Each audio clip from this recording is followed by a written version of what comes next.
A new way to get connected, even without cell towers. This is what direct-to-cell connectivity promises to bring to the country, being the first in Southeast Asia to deploy this type of service. Denise Osorio has the full details in this report.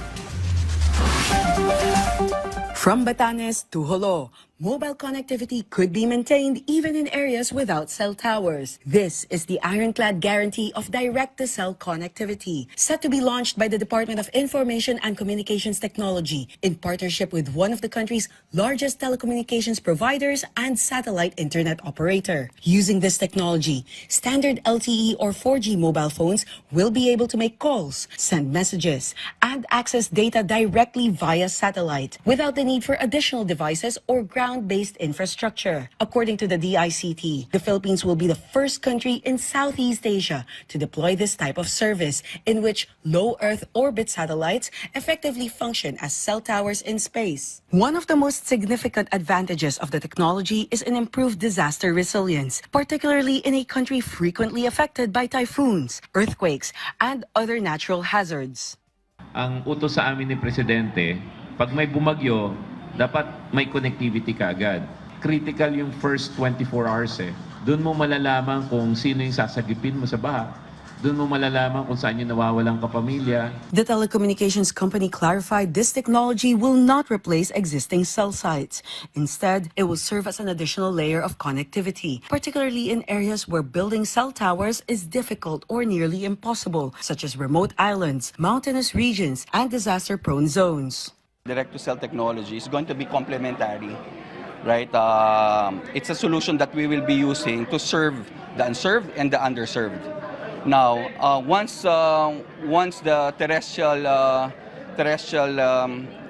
build-out happens, specifically the cell towers gets built in the areas that we wanted to go, then the priority of the devices will be on the cell sites, on the towers. When fiber optic lines are damaged or severed, or when power is lost following a typhoon, direct-to-cell connectivity may continue to provide a vital lifeline for residents and emergency responders. The same applies when mobile data and internet services from terrestrial cell towers become unreliable. Beyond emergency personnel, food delivery riders are among those most affected when mobile data or internet services deteriorate during severe weather. According to Dervin Aguas and Alj Palacios, demand increases during storms, yet network performance often declines.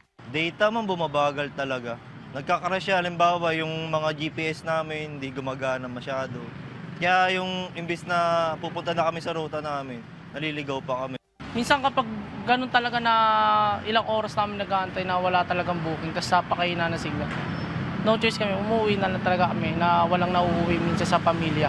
As a result, food delivery riders often search for any available signal simply to receive and complete deliveries for customers stranded at home. They add they could make up to 15,000 pesos a week during typhoons, especially when calls for delivery are successive, and could be more with improved mobile connectivity. Mas maginawa yun, ma'am, kasi kumbaga po, kahit saan kami magpunta, kahit na liblib na lugar na, may data pa rin kami magagamit. Malaking tulong po sa amin, ma'am, lalo na sa aming mga rider na di na kami mahirapan na hanap pa na signal ng data ayun, sa panahon ng bagyo. Meanwhile, the telecommunications provider has confirmed there is no need for expensive satellite phones to access the service. For DTC using Starlink, with this partnership with Globe, ang kailangan mo lang is the same phone that you have right now as long as it's 4G capable.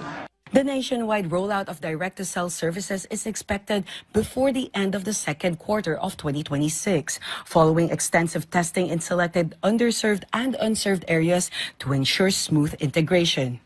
Denise Osorio for the National Television Network for a new and better Philippines.